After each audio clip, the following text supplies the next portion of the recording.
Okay, let's jump right in. Today, we're going to unpack a single, powerful word. You know the type. You see it in serious news articles or classic literature, and you can just feel the weight of it. That word is abase. So, let's kick things off with a real-world, high-stakes example from the New Yorker. Right off the bat, you can tell this is a heavy-hitter word, you know? When the author says someone has perfected the ability to abase himself, what are they actually saying?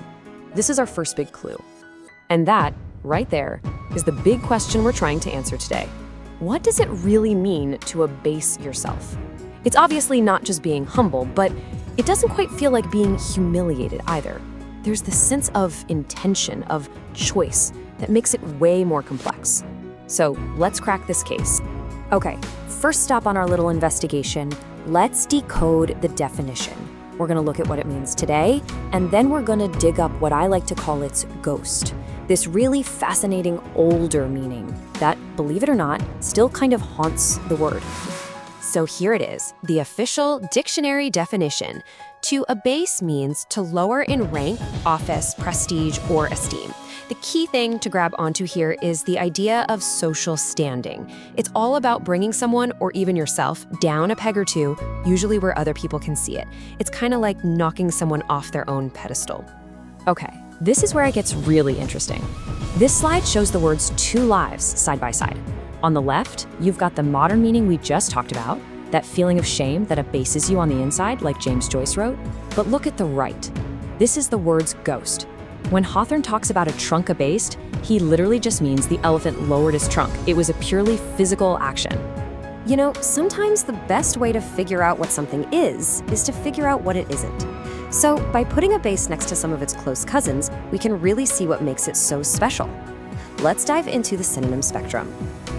Now check this out. This table really breaks down the subtle but super important difference. Look at the source of action. To humiliate someone is usually something you do to them, right? It's an attack from the outside. But to abase oneself, well, that's often something you do yourself. It's a conscious choice to lower your own status. And the focus is different too. Abase is about status, while humiliate is all about dignity. So how did we get this word? Where does this whole idea of lowering even come from? Well, to figure that out, we gotta take a quick trip back in time. Every word has a history, and the origin story for abase is pretty revealing. This is such a cool journey. It all starts with a late Latin word, bassus, which just meant low or short. Super simple, right? Then it hops over to Anglo-French and becomes abesser, which means to lower. And when it finally lands in English, way back in the 1300s, it still just means to physically lower something. It literally took hundreds of years for it to morph into this complex psychological idea that we use today.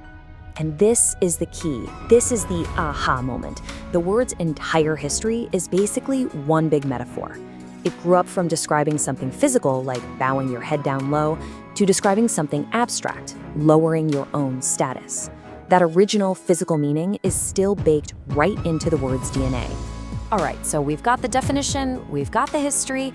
Now let's bring it all full circle. Let's get back to today and see this word out in the wild, but this time with our new, much sharper understanding. I mean, just look at how versatile this word is. We see it on the political battlefield, like in the example we started with, lowering your status to get ahead. We see it in literature, talking about characters struggling with their self-worth. It's even a concept in psychology, this idea of an impulse to make yourself smaller in a group. And on the darkest end of the spectrum, it can mean forcing someone to ideologically lower themselves. This word has some serious range. So, what's the big takeaway here? What have we learned? To abase yourself is to intentionally lower your own standing. It lives in this super interesting, kind of uncomfortable space that's not quite humility, but not quite humiliation either. It's a choice, for sure, but it's a choice that always costs you a piece of your esteem. And that leaves us with one last thing to chew on: humility or humiliation. The real power of this word is that it forces us to look at that gray area right in the middle. It makes you ask, where's that line really? For a politician, for a character in a book, or maybe even for ourselves. Something to think about.